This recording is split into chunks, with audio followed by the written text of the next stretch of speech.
हरे कृष्ण। श्रीमद्भागवतम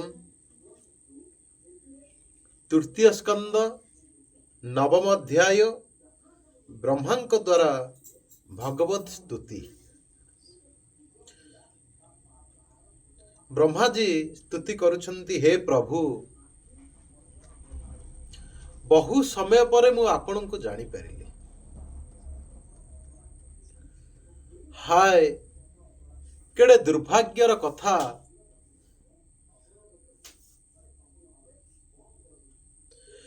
देहधारी जीव आपण को जानी पारंती नहीं। हे प्रभु, आपणक व्यतीत अन्य कौनसी वस्तु नहीं। जदिबा कौनसी वस्तु देखा जाए ताहा स्वरूपतः सत्य नुहे, कारण मायार गुणमानक मध्यरे क्षोभ सृष्टि हेले केवल आपण अनेक रूपरे देखा जाइथांती। हे देव, आपणकर वास्तविक स्वरूप हेउछि परम ज्ञानमय एवं आनंद प्रदायक। अज्ञान आपणक ठारु दूरे रुहे। आपणकर एई जो नाभि कमलरु मु प्रकट हेली, यह हेउछि सहस्र सहस्र अवतारर एकमात्र बीज वा मूल कारण।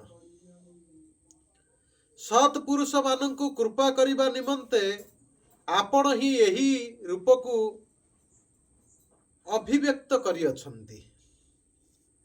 हे परमात्मन, आपणकर यही स्वरूप हेउछि आनंदमय, भेदरहित, अखंड एवं तेजमय। यह छड़ा मु आपणकर अन्य कौनसी रूप को देखु ना।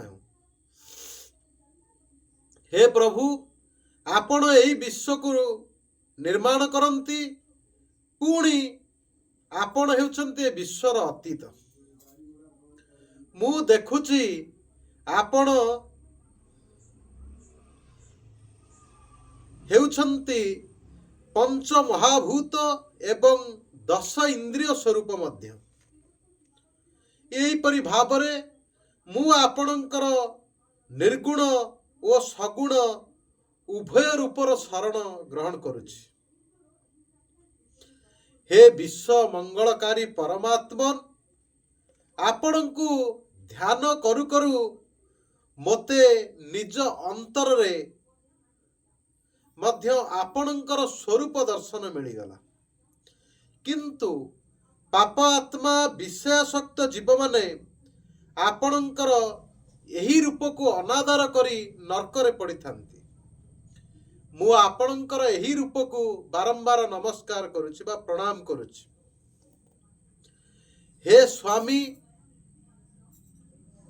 वेदरूपी वायु बहन करी आनिथिबा आपणकर चरण कमल कोशर सुगंध जो लोक निजर कर्ण कुहर द्वारा सेवन करती, सेमाने वास्तव रे पराभक्ति रूपी डोरी रे आपणकर चरण को सेमानंकर हृदय रे बांधी रखि पारिथांती। तेणु आपण सेमानंक हृदय कमल को छाड़ी कदापि दूर को जानती नहीं। जीव जे पर्यंत आपणकर अभय चरणार बिंदर आश्रय नहीं न थाए, ताकू से पर्यंत धन जन घर बंधु बांधव भय शोक लालसा दीनता अतिशय लोभ आदि जंत्रणा देउथांती एवं से पर्यंत तार मु आउ मोर एपरी दुराग्रह मध्य थाए, जहाँकि हेउछि दुखर एकमात्र कारण।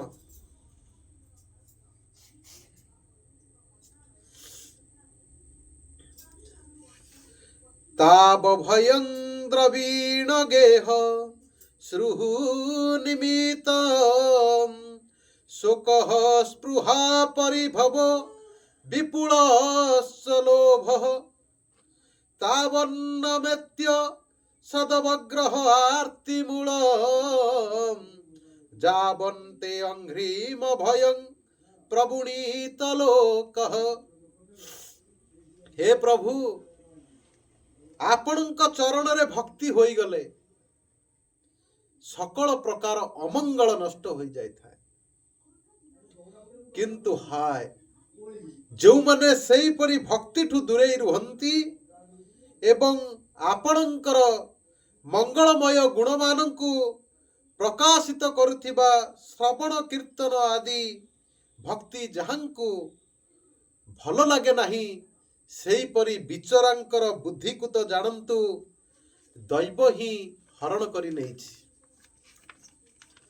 କାରଣ ସେମାନେ କେବଳ ଇନ୍ଦ୍ରିୟ ଜନିତ ନାମକୁ ମାତ୍ର ସୁଖ ଭୋଗ ନିମନ୍ତେ ବ୍ୟାକୁଳ ହୋଇ ନିରନ୍ତର ଦୁଷ୍କର୍ମରେ ହିଁ ବୁଡ଼ି ରହିଥାନ୍ତି। ସେହିପରି ଲୋକ ବାରମ୍ବାର କ୍ଷୁଧା ଏବଂ ତୃଷା ହେତୁ, ବାତ ପିତ କଫ ଆଦି ତ୍ରିଧାତୁ ହେତୁ, ଶୀତ ଉଷ୍ମ ବାୟୁ ଓ ବର୍ଷା ହେତୁ, ପାରସ୍ପରିକ କଳହ ହେତୁ ତଥା ଦୁଃସହ କାମ କ୍ରୋଧ ହେତୁ ବାରମ୍ବାର କଷ୍ଟ ପାଇଥାନ୍ତି। ଏହିପରି ପ୍ରଜାମାନଙ୍କର ଦୁଃସହ କଷ୍ଟ ଦେଖି ମୋର ମନ କହୁଛି, ଦେଖ, ଏମାନଙ୍କ ଭିତରେ ସ୍ୱୟଂ ଭଗବାନ ବିଦ୍ୟମାନ, ତଥାପି ଏମାନେ ନିଜ ସ୍ୱରୂପକୁ ଭୁଲି ଯାଇ ମାୟା ଚକ୍ରରେ ପଡ଼ି କେତେ ଦୁଃଖ ନ ପାଉଛନ୍ତି। ତେଣୁ ମୋତେ ବଡ଼ ଦୁଃଖ ଲାଗୁଛି। ହେ ପ୍ରଭୁ, ମନୁଷ୍ୟ ଯେ ପର୍ଯ୍ୟନ୍ତ ଇନ୍ଦ୍ରିୟ ଏବଂ ବିଷୟରୂପୀ ମାୟାର ପ୍ରଭାବରୁ ନିଜକୁ ଆପଣଙ୍କ ଠାରୁ ଭିନ୍ନ ବୋଲି ଦେଖୁଥିବ, ସେ ପର୍ଯ୍ୟନ୍ତ ତାହାକୁ ସଂସାରରୁ ଅବ୍ୟାହତି ମିଳିବ ନାହିଁ। ଯଦ୍ୟପି ସଂସାର ଚକ୍ର ହେଉଛି ମିଥ୍ୟା, ତଥାପି ଏଠାରେ ଯେଉଁ କର୍ମ କରାଯାଏ ସେଥିରୁ ଯେଉଁ ଫଳ ମିଳିଥାଏ ତାହା ଜୀବକୁ ଦୁଃଖ ଦିଏ ଏବଂ ନାନା ପ୍ରକାର କର୍ମରେ ମଜି ରହିଥିବାରୁ ଜୀବ ଦୁଃଖରେ ପଡ଼ି ପୀଡ଼ିତ ହେଉଥାଏ। ହେ ଦେବ, ଅନ୍ୟମାନଙ୍କର କଥା ମୁଁ କ'ଣ କହିବି? ବଡ଼ ବଡ଼ ମୁନି ଋଷିମାନେ ମଧ୍ୟ ଆପଣଙ୍କର କଥା ପ୍ରସଙ୍ଗ ପ୍ରତି ମଧ୍ୟ ବିମୁଖ ହୋଇଯାଆନ୍ତି। ସେମାନେ ଆପଣଙ୍କୁ ଭକ୍ତି କରନ୍ତି ନାହିଁ। ସେମାନେ ବି ମଧ୍ୟ ସଂସାରରେ ବାନ୍ଧି ହୋଇଯାଆନ୍ତି। ପ୍ରଭୁ, ଦିନ ବେଳେ ନାନା କର୍ମ ହେତୁ ସେମାନଙ୍କର ଚିତ୍ତ ବିକ୍ଷିପ୍ତ ରହେ। ରାତିରେ ସେମାନେ ନିଦ୍ରାରେ ଅଚେତ ହୋଇ ଶୋଇଯାଇଥାନ୍ତି। ନାନା ପ୍ରକାର ମନୋରଥ ପୋଷଣ କରିଥିବାରୁ ବାରମ୍ବାର ନିଦ ମଧ୍ୟ ଭାଙ୍ଗିଯାଏ। ଦୈବବଶତଃ ସେମାନଙ୍କର ଅର୍ଥସିଦ୍ଧିର ସମସ୍ତ ଉଦ୍ୟମ ମଧ୍ୟ ବିଫଳ ହୋଇଯାଏ।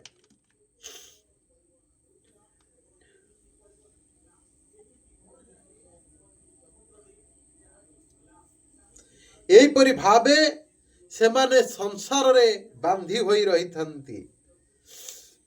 ଅହନ୍ୟା ପୃତାର୍ଥ କରୁଣା ନିଶିନି ଶୟାନ ନାନା ମନୋରଥ ଧିୟା କ୍ଷଣ ଭଗ୍ନ ନିଦ୍ରାଃ ଦୈବା ହର୍ତାର୍ଥ ରଚନା ଋଷିଓ ଅପି ଦେବ ଯୁଷ୍ମତ୍ ପ୍ରସଙ୍ଗ ବିମୁଖା ଇହ ସଂସରନ୍ତି ତ୍ୱଂ ଭାବ ଯୋଗ ପରିଭାବିତ ହୃତ୍ ସରୋଜ ଆପସେ ଶ୍ରୁତୋଖିତ ପଥୋ ନାନୁନାଥ ପୁଂସାମ୍ ଯଦ୍କ୍ଷୟତିତ ଉରୁଗାୟ ବିଭାବୟନ୍ତି ତତଦ ବପୁ ପ୍ରଣୟସେ ସଦනුଗ୍ରହାୟ। ହେ ଦୟାମୟ ଭଗବାନ, କେବଳ ଶ୍ରବଣ ଭକ୍ତି ଦ୍ୱାରା ଆପଣଙ୍କର ଗୁଣ ଆଉ ଲୀଳାକୁ ଶ୍ରବଣ କରି ଭକ୍ତ ଆପଣଙ୍କର ଲାଭ କରିବାର ମାର୍ଗକୁ ପାଇଯାଇଥାନ୍ତି ଏବଂ ଭକ୍ତଙ୍କର ଶ୍ରଦ୍ଧା ଆଉ ଭକ୍ତିକୁ ଦେଖି ଆପଣ ତାହାଙ୍କର ଭକ୍ତିପୂତ ନିର୍ମଳ ହୃଦୟ କମଳକୁ ନିଜର ନିବାସ ସ୍ଥାନ କରିଦିଅନ୍ତି। ହେ ପୁଣ୍ୟ ଶ୍ଲୋକ ପ୍ରଭୁ, ଭକ୍ତ ଆପଣଙ୍କୁ ଯେଉଁ ଭାବରେ ଚିନ୍ତନ କରନ୍ତି ଆପଣ ତାହାଙ୍କୁ ସେହି ରୂପରେ ଦର୍ଶନ ଦିଅନ୍ତି। ଆପଣଙ୍କର ଏହା ହେଉଛି ପରମ ଅନୁଗ୍ରହ। ହେ ପ୍ରଭୁ, ଆପଣ ହେଉଛନ୍ତି ଅଦ୍ୱିତୀୟ। ସକଳ ପ୍ରାଣୀଙ୍କର ଆପଣ ହେଉଛନ୍ତି ଅନ୍ତଃକରଣର ନିବାସୀ। ସମସ୍ତଙ୍କର ଆପଣ ହେଉଛନ୍ତି ପରମ ହିତକାରୀ ପରମାତ୍ମା। ତେଣୁ ସକଳ ପ୍ରାଣୀଙ୍କ ପ୍ରତି ଦୟା ଭାବ ରଖିଲେ ଆପଣ ଯେତେ ପ୍ରସନ୍ନ ହୁଅନ୍ତି, ମନରେ ନାନା ପ୍ରକାର କାମନା ପୋଷଣ କରି ବିଭିନ୍ନ ପ୍ରକାର ବିପୁଳ ସାମଗ୍ରୀରେ ଆପଣଙ୍କୁ ଦେବତା ମାନେ ପୂଜା କରିଲେ ମଧ୍ୟ ଆପଣ ସେପରି ପ୍ରସନ୍ନ ହୁଅନ୍ତି ନାହିଁ। ସୁତରାଂ ସକଳ ପ୍ରାଣୀଙ୍କୁ ଆପଣଙ୍କର ସ୍ୱରୂପ ବୋଲି ଗ୍ରହଣ କରି ସମସ୍ତଙ୍କର ଅକୃତ୍ରିମ ସେବା କରିବା ହିଁ ହେଉଛି ଆପଣଙ୍କ ପ୍ରତି ସର୍ବାକୃଷ୍ଟ ଭକ୍ତି। ଜୟ ଗ୍ରନ୍ଥରାଜ ଶ୍ରୀମଦ୍ ଭାଗବତମ୍ କି ଜୟ। नीति प्रसिद्धति तथोपचितोपचारै राराधितः सुरगणै हृदि बद्धकामै जत् सर्वभूत दयो या सद्लभ्य योको नाना जनेशो विहितः सुहृदन्तरात्मा। जेणु जो कर्म आपणଙ୍କୁ अर्पण कर दिया जाए ताहा कदापि विनाश हुए नहीं, ताहा अक्षय हो जाए। तेणु यज्ञ दान कठिन तपस्या व्रत आदि द्वारा आपणଙ୍କୁ प्रसन्न करिबा ही हेउछि सेही सबु कर्मर सर्वश्रेष्ठ फल। कारण आपण प्रसन्न होई गले एपरि केउ फल अछि जहा कि सुलभ होई न जीव। आपण सर्वदा निज स्वरूपर ज्योतिरे ही प्राणी मानंकर भेद भ्रम रूपी अंधकार को दूरीभूत करिथंती। आपण हेउछंती ज्ञानर अधिष्ठान साक्षात परम पुरुष। मु आपणଙ୍କୁ नमस्कार करुछि। संसारर उत्पत्ति स्थिति एवं संहार निमंते मायार जो लीला चले ताहा हेउछि आपणଙ୍କର खेल। तेणु हे परमेश्वर आपणଙ୍କୁ मु बारंबार नमस्कार करुअछि। जो लोक प्राण त्याग करिबा बेले बाध्य होई आपणଙ୍କର अवतार गुण कर्म को सूचित करुथिबा देवकी नंदन जनार्दन कंस निकदन आदि नाम को उच्चारण कर दियंती, से अनेक जन्मर पापरु तत्क्षणात मुक्त होई मायादि आवरण रहित ब्रह्मपद को मध्य प्राप्त होती। आपण हेउछंती नित्य एवं अजन्म। मु आपणଙ୍କର शरण नेउछि। हे भगवान, एही विश्व वृक्ष रूपे आपण ही विराजमान होइछंती। आपण ही निजर मूल प्रकृति को अंगीकार करी जगतरे उत्पत्ति स्थिति एवं प्रलय निमंते ब्रह्मा विष्णु एवं महादेव एपरि तीनोटी शाखारे आपण ही विभक्त होइछंती। प्रजापति मनु आदि प्रशाखा रूपरे आपण बहु दूर पर्यंत विस्तृत हो जाती। मु आपणଙ୍କୁ नमस्कार करुअछि। हे भगवान, आपण आपणଙ୍କର आराधना को ही लोक मानकर मंगलकारी स्वधर्म बोली कहती, किंतु लोक माने एथिप्रति उदासीन रही सर्वदा निजर विपरीत बा निषिद्ध काम से माने लागी रहउचंती। जो माने सदा सावधान एवं सदा बलवान काल एपरी अबाटरे चलीथिबा लोकंकर जीवन सूत्र को कौनसी प्रकार विलंब न करी काटी दिए, सही काल मध्य हेउछि आपणकर रूप। सही काल स्वरूप आपणଙ୍କୁ मु नमस्कार करुछि। जो सत्यलोक दुई परार्ध पर्यंत तिष्टि रहे एवं जहा समस्त लोकर वंदनीय, मु हेउछि सेही सत्यलोकर अधिष्ठाता तथापि मु आपणकर सेही काल रूप को मध्य भय करे। सेही काल मुखरु रक्षा पाइबा निमंते तथा आपणଙ୍କୁ पाइबा निमंते मु बहु काल धरी तपस्या कली।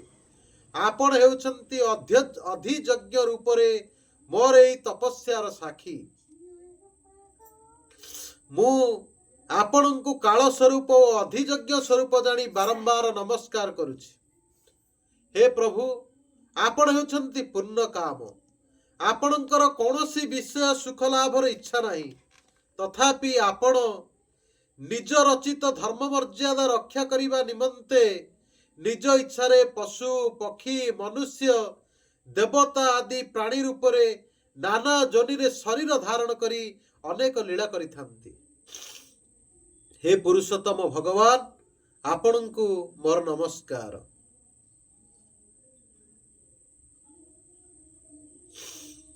हे प्रभु, आपण अविद्या अस्मिता राग देश अभिनिवेश रूपी पंच क्लेश भितर कौनसी द्वारा मध्य ग्रस्त हुअंती नहीं। आपण वर्तमान समस्त लोकंकु निज अंतर लीन कर तथा तरंग माଳ द्वारा विक्षुब्ध प्रलय जलरे अनंतंकर कोमल सज्जार शयन करियछंती। एपरि करी आपण आपणकर उदयर रे लीन होइतिबा सकल प्राणी को तथा पूर्व कल्पर कर्म परंपरा द्वारा क्लांत हो जाइतिबा जीव मानंकु विश्राम प्रदान करंती। आपणकर एही लीला मध्य जीव मानंक प्रति अपार करुणा भाव ही पूर्ण होई अछि। आपणकर नाभि कमल रूप भावना रे मोर जन्म होइछि एवं आपणक कृपारु मु त्रिलोक रचना रूपी उपकार रे प्रवृत्त होई परिछि। हे प्रभु, सकल विश्व आपणक उदर रे विद्यमान। वर्तमान जोग निद्रा भांगी जिबारु आपणकर नेत्र कमल उन्मिलित होइछि। आपणकु मोर नमस्कार। आपण समग्र जगत रे एकमात्र सुहृद आत्मा। आपण हेउछंती शरणागत वत्सल। तेणु आपण जो ज्ञान एवं ऐश्वर्य रे विश्व को आनंदित करंती, मो बुद्धि को मध्य सथिरे संयुक्त करि दियंतु, जहा फल कि मु पूर्व कल्प परि वर्तमान मध्य जगत सर्जना करि परिबी। हे प्रभु, आपण हेउचंती भक्त वांछा कल्पतरु तथा निजर शक्ति लक्ष्मी सहित अनेक गुणावतार ग्रहण करी आपण जेउ सबु अद्भुत कर्म करिवे, मोर ही सृष्टि रचना करिबा उद्यम मध्य सेथि मध्यर गोटिए। तेणु सृष्टि रचना समय रे आपण मो चित्त को एभली प्रेरित करंतु बा शक्ति प्रदान करंतु, जहा फल कि मु सृष्टि रचना विषय को अभिमान रूपी मलरु मुक्त रहिबी। हे प्रभु, आपण हेउचंती अनंत शक्तिशाली। आपण हेउचंती परम पुरुष। एही प्रलय काल जलरे शयन करिथिबा आपणकर नाभि कमलरु मु उद्भव होइछि एवं मु हेउछि आपणकर विज्ञान शक्ति। तेणु एही जगतर विचित्र रूप विस्तार करिबा समय रे आपणक कृपारु मते वेद रूपी बाणी लुप्त मोर न हे जाऊ। हे प्रभु, आपण ते हेउचंती अपार करुणामय पुराण पुरुष। तेणु आपणकर परम प्रेममयी मृदुहास सहित निजर नेत्र कमल खोलंतु एवं शेष सज्जार उठी विश्वर उद्भव निमंते निजर सुमधुर वाणी रे मोर विषाद को आपण दूर करंतु। मैत्रेय उवाच, हे विदुर, एही परि तप विद्या समाधि द्वारा निजर उत्पत्ति स्थान भगवान को देखी तथा निजर मन एवं वाणीर शक्ति अनुजाई ताहांकु स्तुति करी ब्रह्मा टिके क्लांत परी होई मौन होई गले।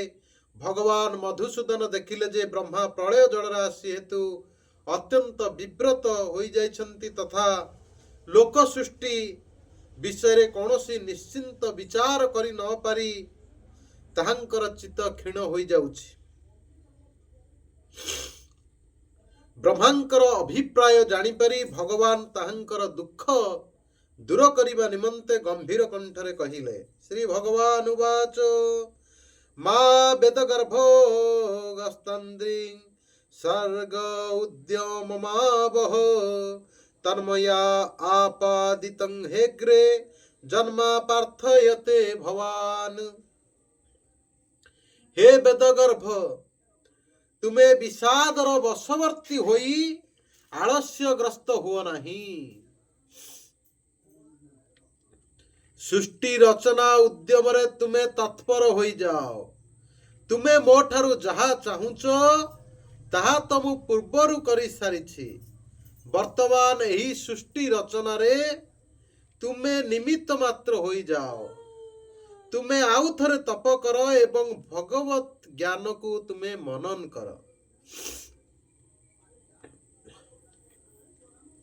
ताहा फल तुम्हें सकल लोक को स्पष्ट रूप रे निज अंतर भितरे देखिबा को पाइबो। तापरे भक्तियुक्त और समाहित चित्त होई गले तुम्हें देखिबो जे मु समस्त लोकरे तथा तुम भितरे व्याप्त होई रहिछि एवं सकल जगत तथा तुम्हें निज मध्यरे एवं मो भितरे तुम्हें व्याप्त होई रहिछि। जीव जेतबळे देखे अग्नि काठरे व्याप्त रहिथिबा परी मु भगवान समस्त भूत मध्यरे व्याप्त होई रहिछि। जेतबळे जीव तार निजर अज्ञान रूप मलरु मुक्त हो जाए से निजको भूत इंद्रिय गुण अंतकरण रहित मो ठारू स्वरूपतः अभिन्न बोली जानी परिले से मोक्ष पद को पाई जाए। हे ब्रह्मा, नाना प्रकार कर्म संस्कार अनुसारे तुम्हें अनेक प्रकार जीव को सृष्टि करुथिले मध्य तुमर चित्त जो मोहित हुए नहीं ताहा वास्तव रे हेउची मोर कृपार फल। तुम्हें हेउच सर्वप्रथम मंत्र द्रष्टा। प्रजा उत्पन्न करिबा समय रे भी तुमर चित्त मो ठारे लागी रहिता है, तेणु पापमय रजगुण तुमको बांधी पारे नहीं। तुम्हें बुझी पारिछ जे मु हेउची भूत इंद्रिय गुण एवं अंतकरण रहित। एथिरु जणा पड़ुछि जे देहधारी जीव पक्षे मो विषय को ज्ञान पाइबा कठिन होइतिले मध्य तुम्हें मते जानी पारिछ।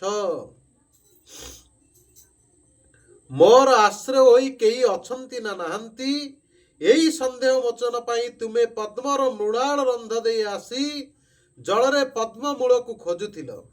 ताहा जानी मु तुम अंतकरण रे मोर एही स्वरूप को देखाई देली। हे प्रिय ब्रह्मा, तुम्हें मोर लीला वैभव वर्णना करी जो स्तुति कल एवं तपस्या रे जो निष्ठा रही ताहा हेउची मोरी कृपार फल। लोक सृष्टिर इच्छा रखी तुम्हें सगुण निर्गुण रूप रे मोर वर्णना करी जो स्तुति कल ताहा सुनी मु विशेष प्रसन्न होइछि। तुमर मंगल हेउ। मु सकल कामना सबु मनोरथ पूर्ण करने को समर्थ। जे प्रत्यह एही स्रोत द्वारा स्तुति करी मते भजिबे मु तांको उपरे अत्यंत प्रसन्न होई जिबी। तत्ववेता माने मत दियंती जे मोर प्रसन्नता हेउची सर्वप्रति तप यज्ञ दान जोग ध्यान समाधि आदि मिलुथिबा श्रेष्ठतम कल्याणमय फल। पूर्तेन तपस्या यज्ञ दान जोग समाधिना राधं निश्रेय संपुंसा मत प्रीति ततो भिन्नतम। हे ब्रह्मन, मु हेउची आत्मा मानंकर मध्य आत्मा, प्रिय मानंकर मु हेउची प्रिय, देहादि मध्य मोरी हेतु प्रिय। वाह, तेणु मते ही प्रेम करिबा उचित। भगवान की कथा ये। अहमात्मा आत्मनं धातः पृष्ठसन् प्रेयसामपि अतो मयि रतिं कुर्याद् देहादिर्जत कृते प्रियः सर्ववेदमयेनेद मात्मना आत्मा आत्मजनीना प्रजा सृज यथा पूर्वं जस्य मयेनुसेरत्य। हे ब्रह्मा, तुमे पूर्व कल्पर जेपरी प्रजा सृष्टि करिथिल वर्तमान मध्य सेहीपरि मो भितरे लीन होई शयन करिथिबा प्रजा मानंकु ओ त्रिलोक को तुमर सर्व वेदमयी बुद्धि बलरे पुणी तुमे सृष्टि कर। मैत्रेय उवाच तस्मा एवं जगत सृष्टे प्रधान पुरुषेश्वरः व्यजेदंसेन रूपेण कंचनाभस्तिरो दधे इति श्रीमद्भागवते परमहंस संहितायां तृतीय स्कंदे अथ नवम अध्याय। मैत्रेय कहिले प्रकृति और पुरुषर स्वामी कमलनाभ भगवान सृष्टिकर्ता ब्रह्मा को जगत सृष्टि करिवार आदेश देई निजर सही नारायण रूप को अदृश्य करदेले। हरे कृष्ण। यही श्रीमद्भागवतम तृतीय स्कंद नवम अध्याय एक सुंदर श्लोक आउ थे पाठ करने मन हो। अहमात्मा आत्मनं धातः पृष्ठः सन् प्रेयसामपि अतो मयि रतिं कुर्यात् देहार्दि जत्कृते प्रियः।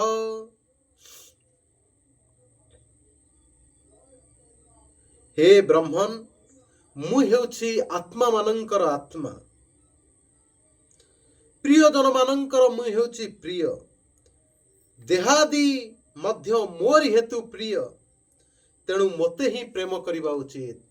शांताकारं भुजगशयनं पद्मनाभं सुरेशं विश्वाधारं गगन सदृशं मेघवर्णं शुभांगं लक्ष्मीकान्तं कमलनयनं जोगिर्विद्यानगम्यं वंदे विष्णु भवभयहरं सर्वलोकैकनाथं नमो विष्णुपदाय कृष्ण पृष्ठाय भूतले श्रीमते चैतन्य चंद्रदास स्वामिनिति नामिने। वंशा कल्पतरुभ्यश्च कृपा सिन्धुभ्यश्च पतितानं पावनेभ्यो वैष्णवेभ्यो नमो नमः। वृंदाय तुलसी देवी प्रियाय केशवस्य च विष्णु भक्ति प्रददेवी सत्यवते नमो नमः। जय श्री श्री जगन्नाथ बलदेव सुभद्रा देवी की जय। ग्रंथराज श्रीमद् भागवतम की जय। जय ब्रह्मा जी एवं भगवान श्रीहरिंकर कथोपकथन की जय। जय जय श्री राधे श्याम। हरे कृष्ण।